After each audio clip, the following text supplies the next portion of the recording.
Christ est ressuscité, dit-on à Pâques. Oui, mais concrètement, comment et pourquoi? Alors le comment des apparitions de l'Évangile, je ne sais pas trop parce que je n'y étais pas. Ce que je sais, c'est que pour moi aujourd'hui, Christ est vivant et il est présent évidemment spirituellement parce qu'il est à côté de moi, il m'accompagne et il est là comme une source d'espérance et de vie.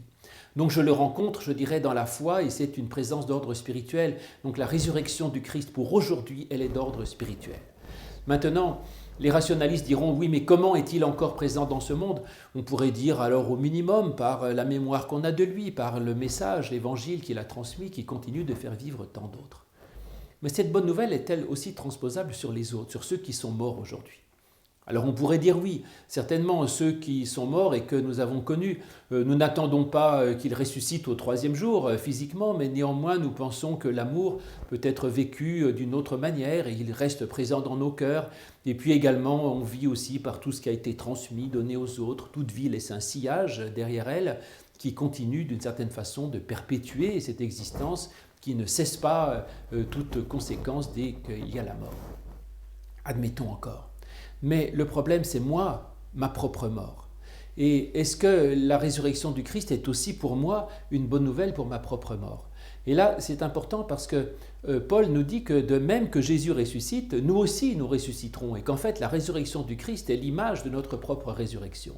Et c'est pour ça qu'il ne faut peut-être pas trop réduire la résurrection du Christ aux apparitions ou aux 3 jours dans le tombeau. Parce que nous n'attendons pas de nos morts aujourd'hui qu'ils ressuscitent au bout de 3 jours physiquement. Et moi je sais bien que si je meurs, je resterai mort. Et donc il faut comprendre cette résurrection du Christ spirituellement, parce qu'alors je peux voir qu'elle met aussi, pour moi, j'en suis concerné en quelque sorte.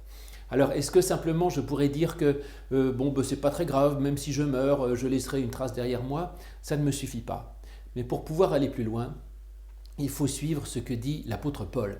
Alors Paul n'a pas connu Jésus de Nazareth physiquement comme personnage historique, mais Paul parle de Christ. Et pour lui, Christ, c'est un événement, c'est un coup de tonnerre dans le monde, c'est la révélation de l'amour inconditionnel de Dieu, c'est une puissance de Dieu qui se révèle, c'est un coin mis qui vient fendiller ce monde matérialiste où on a l'impression que tout n'est que des conséquences néfastes. Et donc Christ, pour Paul, c'est la vie en elle-même.